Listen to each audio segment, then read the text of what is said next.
I'm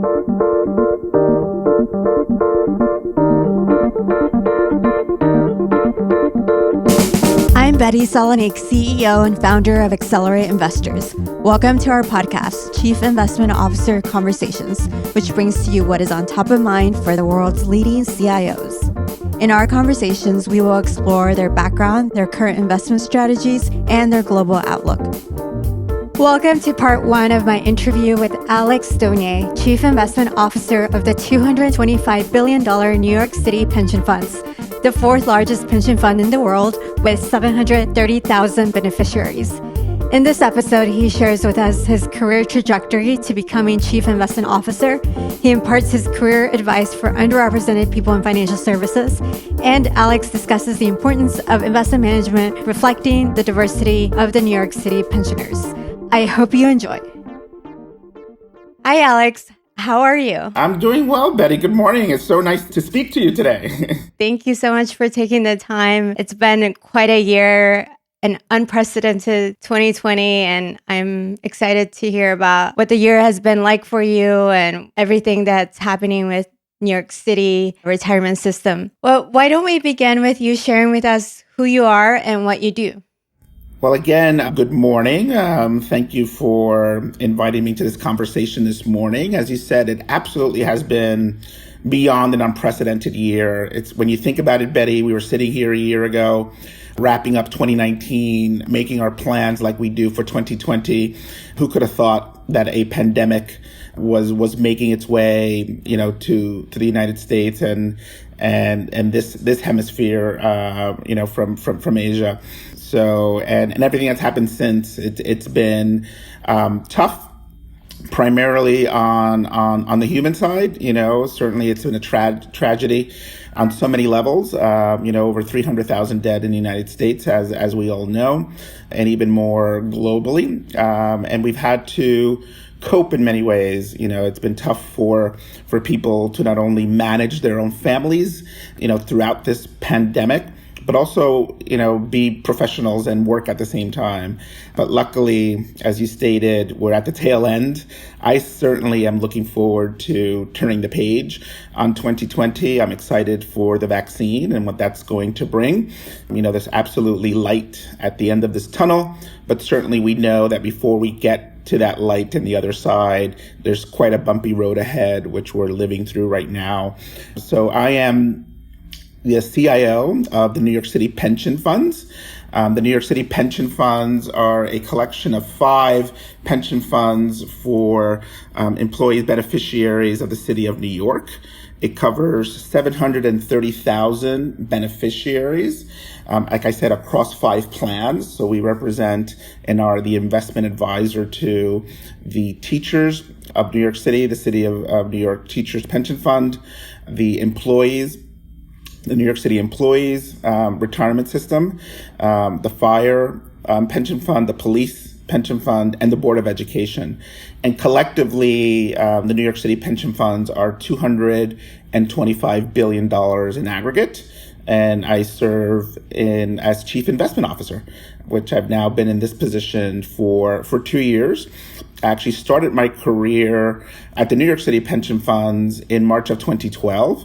I came here, Betty, and I was hired into the private equity group to help them launch their first direct investment platform with small and emerging managers. So I ran the first in-house direct emerging manager program from New York City. We built it from the ground up because when I joined, we primarily outsourced our allocations to small and diverse managers through 4 fund-of-funds. And the decision had been made by the comptroller at the time and the CIO at the time to bring that part of the portfolio in-house and do it directly. So that was my first job at New York City in 2012. And I guess the rest is history. So made my way through the organization. And again, today I'm serving as the Chief Investment Officer. And I work for the Office of the Comptroller.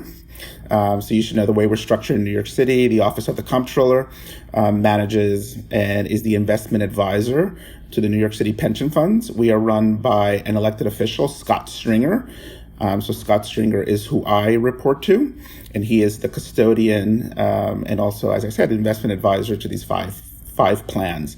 And I work in what's called the Bureau of Asset Management at the New York City Comptroller's Office. We have a team of about 137 people that I manage, and we provide investment advice and recommendations together with a whole slate of consultants to our pension funds, our pension fund boards. Great, thank you. And I'm just curious, we're in the process of electing a new mayor. What does that mean for a new comptroller, and what does that mean for the investment staff, or you in particular? Sure, that's a great question. So, absolutely, since we're headed by an elected official, Scott Stringer will be moving on at the end of 2021. So the city elections, as you know, are in November of 2021. Our comptroller is running for mayor. So Scott Stringer is currently running for mayor. So there will be a new comptroller that will be elected and then seated in January of 2022. If history is prologue, Betty, what typically happens is that the new comptroller typically will hire his or her own CIO. There obviously, or potentially, I shouldn't say obviously, there is the potential that I may be asked to stay, but there's also the potential that I won't. And historically, certainly since I've been around, the comptrollers have brought in their own CIOs. So there's certainly the potential that I will no longer be with the New York City pension funds and the Bureau of Asset Management come January of 2022. But the rest of the staff, by and large, in my opinion, is largely protected. Importantly, we all serve at the pleasure of the comptroller, so I want to be clear about that. He or she will have the ability to restaff the pension plans. Certainly, that's not advisable to just change an investment team fully. So typically what happens is leadership will change. So the CIO position will change. There are other senior positions that may rotate, but no one really knows. But one of our goals has been, and I should say the Comptroller Stringer's goals when he came in was also to institutionalize, some of the roles and positions. He's been very focused on reform since he took office in January of 2014. And one of it was to ensure more stability, across the investment staff. So with the exception of me or my seat, that is a direct report to the comptroller, our goal is that there is stability in the change of administration and minimal turnover. Thank you for that overview. Before diving further, let's step back for a bit. Would love to hear more about your background, where you're from, your career history, and what drew you to the New York City pension funds. Sure. So going way, way back, I was actually born, Betty, in Santurce, Puerto Rico. So born in Puerto Rico in the mid-70s to a Dominican parent and a Puerto Rican parent. My parents emigrated to the States when I was about 4 years old with an older brother. My older brother and I, and the family of four. And then I have a younger brother who was born stateside. So we are a family of five. We settled in Jersey City, New Jersey, working class family. Went to the local public schools in Jersey City and was able to make my way through a lot of important people in my life that I've met along the way to Princeton. So I'm Princeton undergrad. While at Princeton, I studied public policy in what was then called the Woodrow Wilson School of Public Policy, now the Princeton University School of Policy. And it's funny, a little funny story, as many may recall, back in the 90s, all the big consulting firms and investment banks, were recruiting at Ivy Leagues, and I used to attend their recruiting sessions, which frankly at that time as a poor college student was a way to get a really fancy dinner. So it was a fun way to do that. But like everything else, you learn something along the way. And I ended up, Betty, accepting a job at Merrill Lynch into their investment banking analyst training program. So I started at Merrill Lynch in the summer of 1993. And originally, as I said, it was a 2-year analyst program.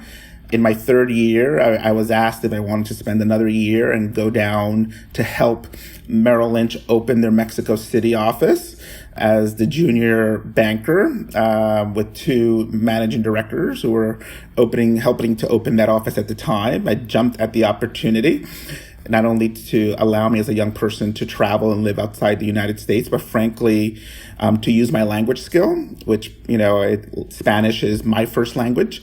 It's still the only language that I use to speak to my parents until today. We only communicate in Spanish. So I thought that would be interesting, and it was beyond interesting. It was a lot of fun and learned quite a bit. And then I was asked to come back to New York City as an associate. So I was directly promoted to associate. So I did not attend business school. And long story short, spent about 11 years at Merrill Lynch, making my way through investment banking and different levels of seniority, primarily focused on sponsors. So advising private equity firms is a lot of what I did, among other assignments at Merrill Lynch. So PE has always been in my professional background from day one. Left Merrill Lynch around the time that they were being acquired by Bank of America, and there was a lot of turnover and attrition. So I left Merrill and then ended up at a small boutique, or I should say small sell-side M&A shop called KPMG Corporate Finance. It used to be, before the breakup of the big accounting firms, the M&A arm of KPMG. They had split, kept the name, and I was there for a few years, again, on working as an advisor, sell-side M&A advisor. And after that, I also spent some time then working for a private equity firm on the principal investing side. So I spent some time doing that. So was able to see, Betty, another part of the PE industry. So first as an advisor, then as a principal investor. Then had a unique opportunity in late 2009 to work for the Obama administration. It was an opportunity that presented itself. And if you go back to what I mentioned, I was a public policy major at Princeton. It should also state that I always had an interest not only in public policy, but somehow serving in government. So I thought it would be a unique opportunity to be able to fulfill that part of my career goals and aspirations, and as a bit of a more mid-level to senior level person. So I came into the Obama administration in 2010, in the first quarter of 2010, as a political appointee, working at the U.S. Department of Commerce. There's an agency there called the Minority Business Development Agency, and spent about 20 months in that role. Certainly, we can get into that, but certainly a fascinating time. First of all, to be in government, coming out of the great financial crisis. Certainly, the objective and everything that the president was working on was about access to capital. And where where they placed me, and I thought I was well placed, was working in this small agency that was focused on serving small and diverse firms to access capital. So I was able to leverage my experience as an advisor and an investment banker to help these small businesses just figure out, Betty, how to raise money. Literally how to walk into a bank to apply for a loan. How to meet with potential investors to raise either seed investing or growth capital for their businesses. That was the mission of MBDA, as we called it, Minority Business Development Agency at the U.S. Department of Commerce. Interesting story. There was one work stream that President Obama commissioned, again, all around access to capital, that included Timothy Geithner, who was Treasury Secretary at the time, Karen Mills, who was head of the SBA, and Gary Locke, who was my boss at the Department of Commerce, around getting allocators of capital to invest in their communities. So it was from banks to pension funds, getting them together, convening those groups, to get them to lend and invest. And my job, in my role, I should say, on this committee, given my background, was to literally reach out to all of the large pension plans in the country to see if they would join this initiative to help promote investing in smaller businesses, i.e. New York City was on my call list. And that's how, through a cold call, that I reached out not only to New York City and the then controller at the time, but also the then CIO at the time, Larry Schloss. And he joined the committee, obviously, did a lot of great work together. But as we got to know each other, he offered me the opportunity to apply for this new role that he had because he wanted to build a direct investment program in private equity for small managers and small and diverse managers, and thought there was a potential fit. So obviously I applied, was offered the opportunity, and again, was able to join New York City pension funds on the private equity side. And what was attractive about that, first of all, it's New York City. It was the fourth largest pension plan in the world, $160 billion at the time, 225 today. But we're talking a large scale plan. The ability to have impact was attractive, but also the ability to serve and allocate to small and diverse managers was attractive to me, given what I just had been doing. And it filled that last piece of the puzzle, for me at least, Betty, with regards to the private equity industry. Started my career as an advisor, spent some time in the middle of my career as a principal investor, and now was working as an allocator in private equity. And for all those reasons, I thought it'd be a great fit and a good next step in my career path. Wow, thank you. What an interesting background. There are several things I want to ask you about that you mentioned. First, what was it like to be at Princeton as an underrepresented person? And for anyone listening to this podcast who's a young student or maybe someone trying to navigate their way in an unfamiliar place, what would be your advice to them? I would say, first of all, I just have to begin by saying that it was one of the best experiences of my life. I grew up, as I said, in an urban location in a city, medium-sized city, but a large city in New Jersey. Like many immigrants, my parents moved to a part of the city where literally on that block, it was all their friends from the town that they left in Santurce, because we all, as you know, emigrate together, and you kind of move with people that you know. But that was my entire world, right? It was that experience. It was living in Jersey City from a lower income family, with goals and dreams. And to me, those dreams had boundaries and had definition around it. By that, I mean, my parents, who are the biggest advocate of education, and that was the goal, that was the path to success. But for them, that meant you either needed to be a doctor or a lawyer, right? That's all they understood. And that's common, for people, of our background.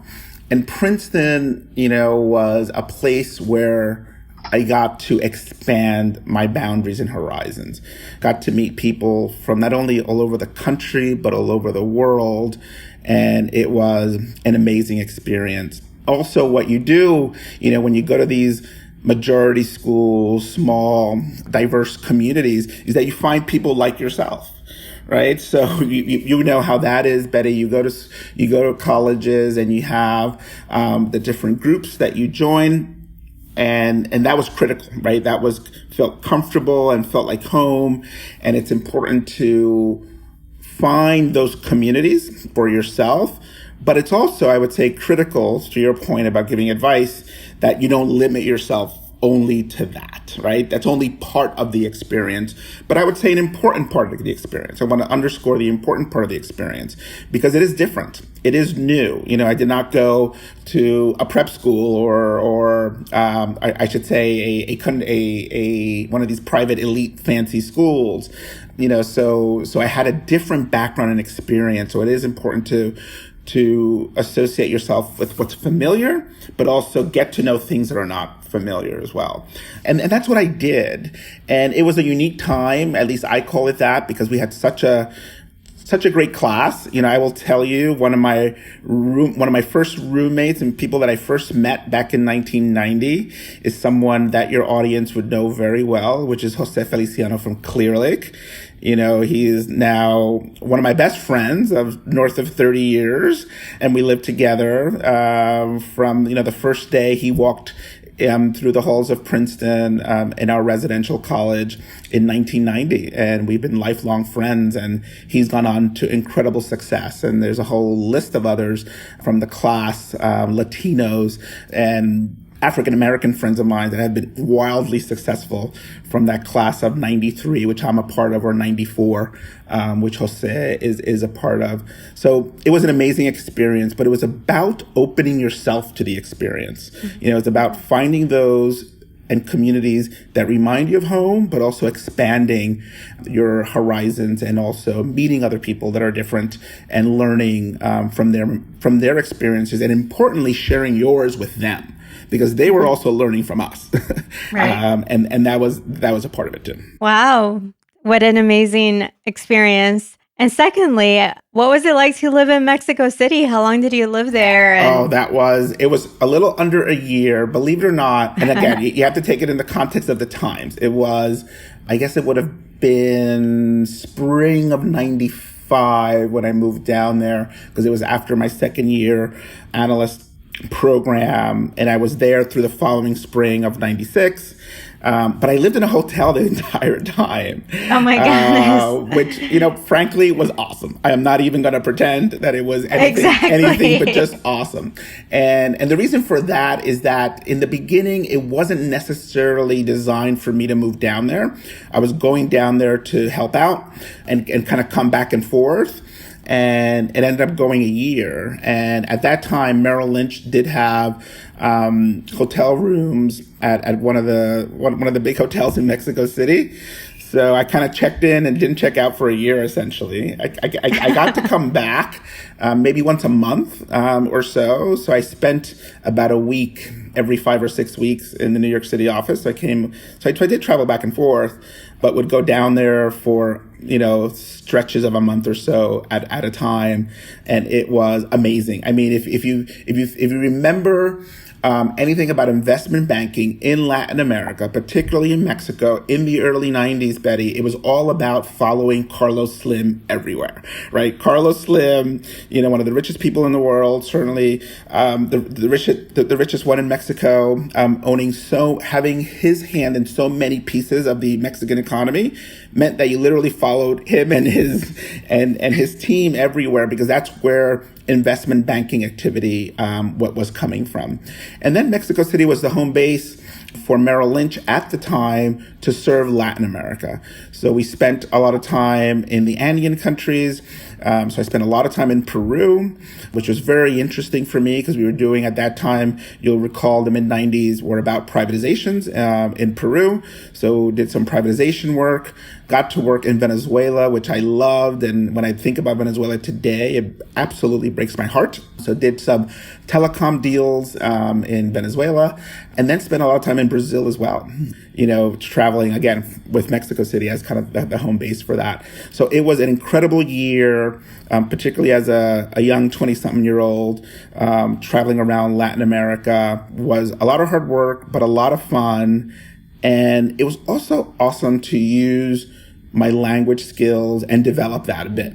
I never had a need to speak, business Spanish. Right. It was all conversational, but that was, just quite the experience. It was pretty amazing. Sounds like a lot of fun, and Mexican food is my favorite food of all time. Absolutely. Now that you've been on the LP, but you've also been on the GP side, any thoughts for anyone considering a career in one or the other? That's a really interesting question. I think the way I would answer that is that you have to do a little research. Like everything else, you really have to spend some time, Betty, looking into the things that you want to potentially do and try to find why is it that you like it.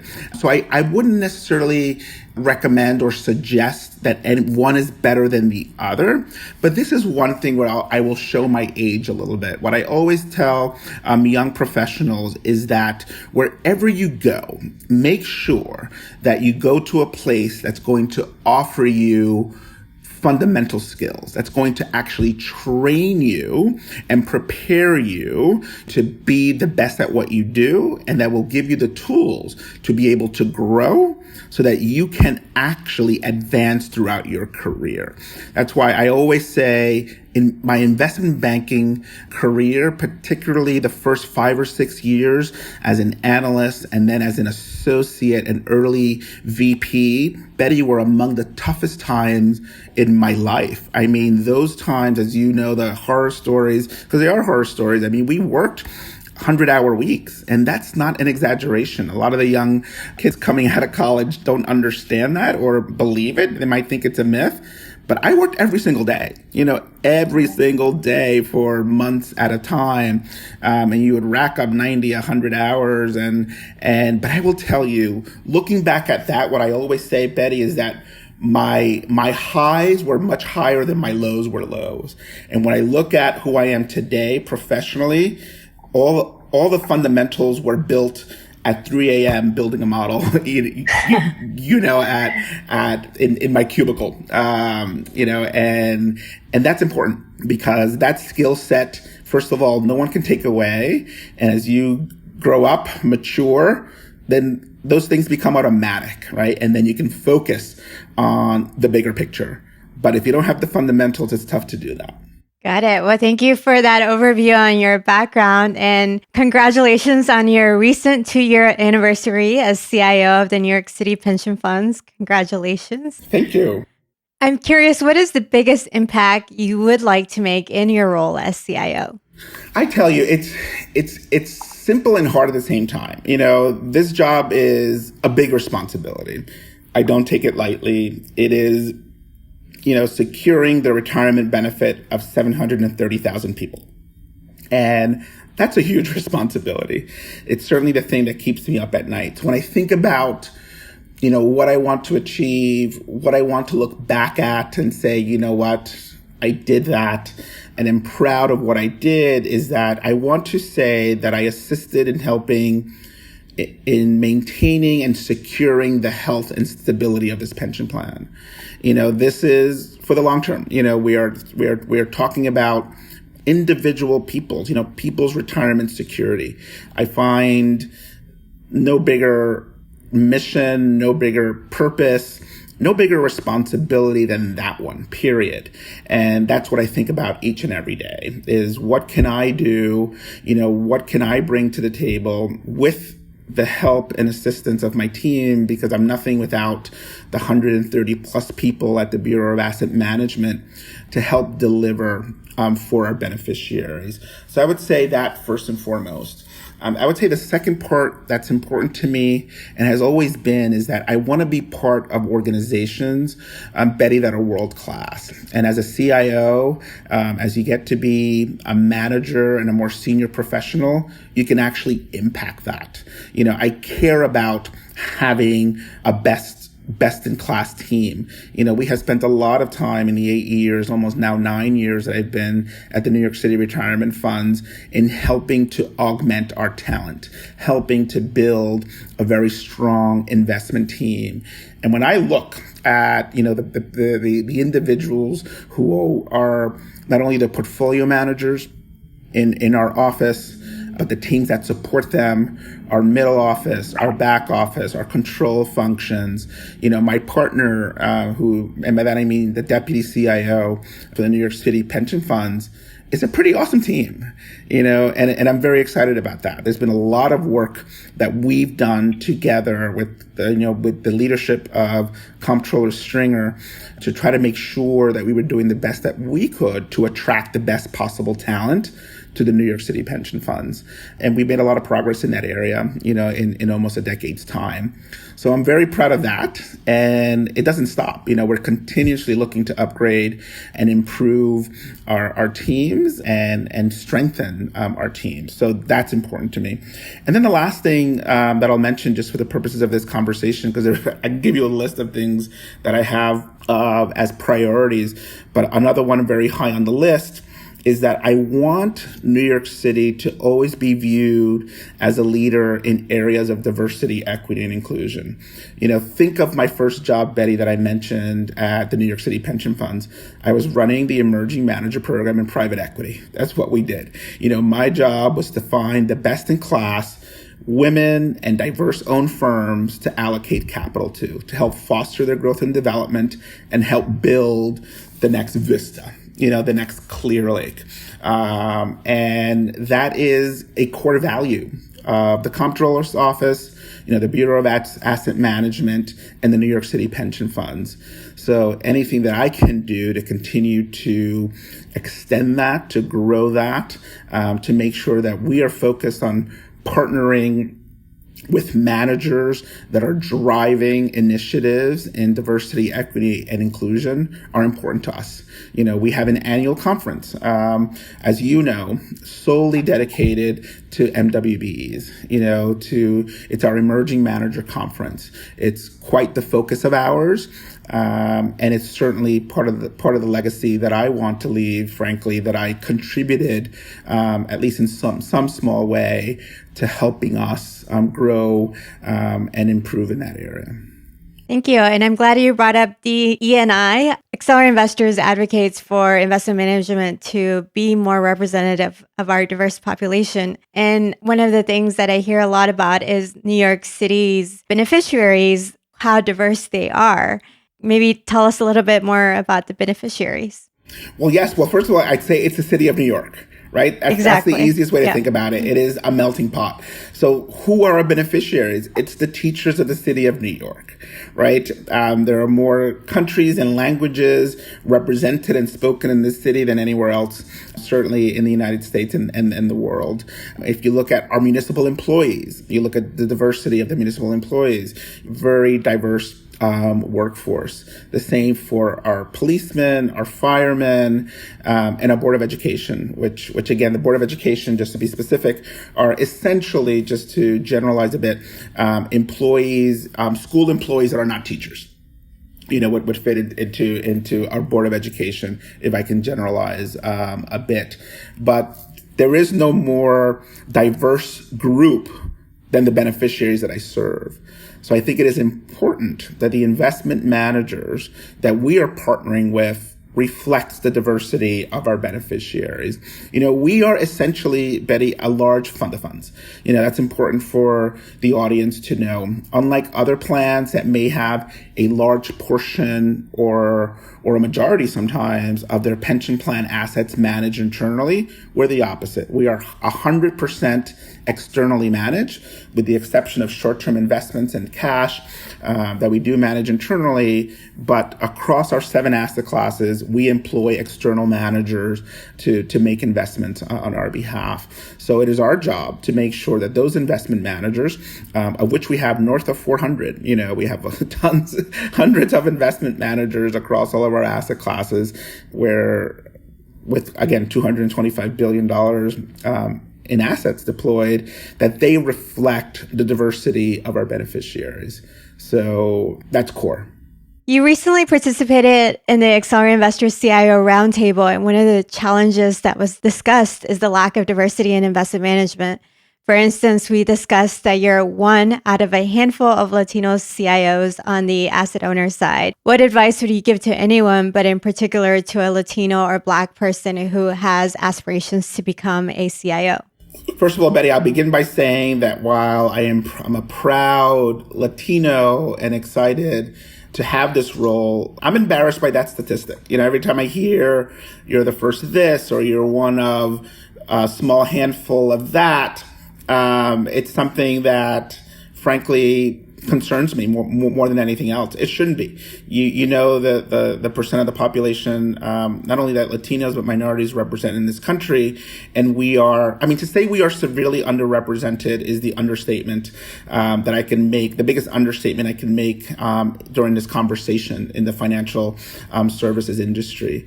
It is a sad fact. That being said, I always say that we as individuals need to be the drivers of our own careers. We need to take charge. We can't be passive, and we can't be a passenger. And there are certain things that we can do to position ourselves for leadership roles. First and foremost, I think it's important, Betty, for individuals to choose who they work for. And by that, I mean, it's important, which organization you align yourself with. We spend, as you know, because it's just a reality, most of our waking hours at work, so that decision as to where you will work should not be taken lightly. So to me, it is important, and it has always been, to make sure that either my team when I was a young professional, but more importantly, as I've grown with and have learned and have developed experiences, that the organization that I am a part of really believes in fostering diversity, equity, and inclusion. And it has to come from the top. You have to, I think, find organizations that not only are compatible with your values, but that really are driving towards people like you being successful. And you have to see that. And you have to have, physical evidence of that. So that's the first, one of the best pieces of advice I would give to someone, is that you have to choose your organization and make sure that it's an organization that will be invested in your success. Because sometimes, particularly with large organizations, actually even small ones, if that's not there, if the senior leadership is not invested in it, it's hard to change.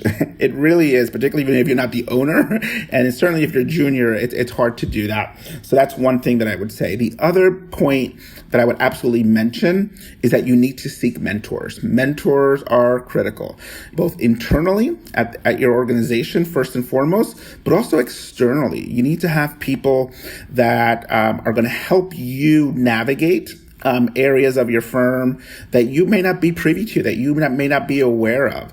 So having mentors, particularly those that are senior to you in leadership capacity, I think is critical. You have to have that. And hopefully you pick an organization that has structure around mentorship programs. But if not, seek it. You cannot be shy. It goes back to my point of being a driver in your own life. To me, that's been critical. I've had mentors, frankly, since day one. I mean, I really mean that. I go back to even my most earlier experiences in grammar school. I had people who were just pivotal in helping me kind of navigate. And those are mentors, in other words, call them what you want, but those are mentors. Those are people who care about you as a person and want to help you succeed and want to impart some wisdom, thought, and knowledge to help you think through different situations. So I think mentorship is important. And also I will say, because I'd be remiss if I didn't say this, it's also critical for you to pay it forward. So yes, you want to have mentors. And I think as individuals, we always need mentors throughout our entire lives. But then it's important for you to be a mentor to others as well. And it's never too early to be a mentor, is the way I would say. I certainly believe that. And then the last point I think I'll make is that you have to do the hard work, and it's continuous, to always be prepared for opportunities. I always say, one of the advice, Betty, that I would give professionals at banking, so back to my first job, is I would tell analysts when I was, for instance, the VP, I was a staffer. So I had that role. You may know that investment banks, the actual bankers themselves staffed junior professionals in your group. So I had the role of staffer for a couple of years in my group. So I had a lot of opportunity to speak to, mentor some of the junior professionals. And I would always tell analysts that for you to be successful as an analyst, you have to conduct yourself as if you're an associate. I would always make that point that you always have to be thinking about what's next. You always have to be striving to do kind of the next job. That being said, you need to be careful not to take your eye off your current job, because sometimes people can get distracted by wanting to accelerate and advance. They take their eye off the ball of their current responsibilities. But what I mean very specifically is that not only think about your task, but think about the entire project and how you can add value. And adding value doesn't have to be limited to your role in your current position. Think about how you can help the next person up. Because when you help him or her, you're giving them leverage so they can also work up, and then you're getting a lot of experience. So you're always preparing yourself for kind of what's next. And so that's a few things that I would say. Thank you for listening to part 1 of my interview with Alex Doñé. Stay tuned for part 2. I'm Betty Salonique, founder and CEO of Accelerate Investors, and you've been listening to CIO Conversations. You can follow Accelerate Investors on LinkedIn, Twitter, and Instagram. If you haven't yet, go to Apple Podcasts and subscribe, rate, and review this podcast. Thank you for listening.